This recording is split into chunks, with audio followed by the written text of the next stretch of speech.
আজকের আমি আলু পটল মাছের ঝোল করব, সাথে বড়িয়ে দেবো। তাই তেলটা গরম করে নিয়ে বড়িটা ভেজে নেব। এবারে তেলটা গরম হয়ে গেছে, বড়িগুলো ভেজে নিচ্ছি। এটা মুগ ডাল আর মুসুর ডালের গুঁড়ো ভাজা হয়ে গেলে বড়িগুলো দেওয়ার সাথে সাথে তেলটা ভালো গরম হচ্ছে। এই তেলের মধ্যে পটল আর আলু ভেজে নিচ্ছে।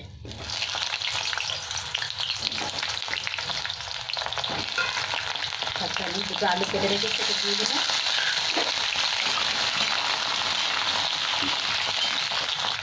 অল্প একটু নুন দিয়ে দিলাম, দিয়ে ভেজে নিচ্ছি।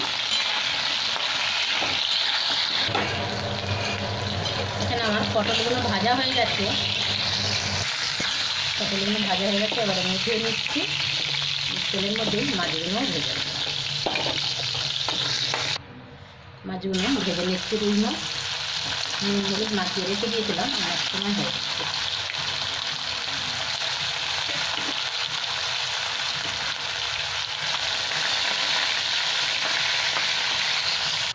এখানে আমার মাছগুলো সব ভাজা হয়ে গেছে।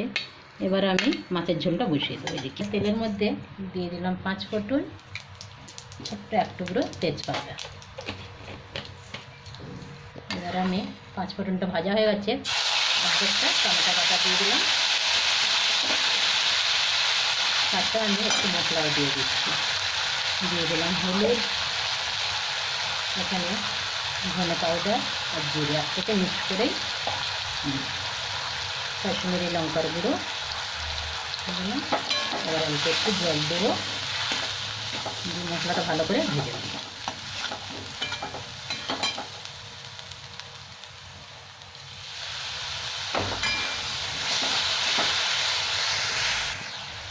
এবার আলু পটল দিয়ে দিলাম, খুব ভালো করে আবার কষে নেবো। দিয়ে একটু গরম জল দিয়ে দেবো,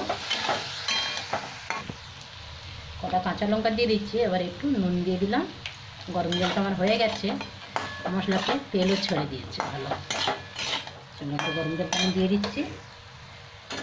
ঝোলটা ফুটে গেলেই আমার মাছের ঝোল হয়ে যাচ্ছে। সব কিছু দেওয়া হয়ে গেল।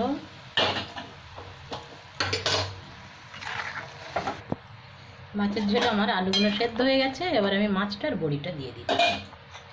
আলু দিয়ে দিলাম, বড়িগুলো। এবার আমি মাছগুলোও দিয়ে দিচ্ছি।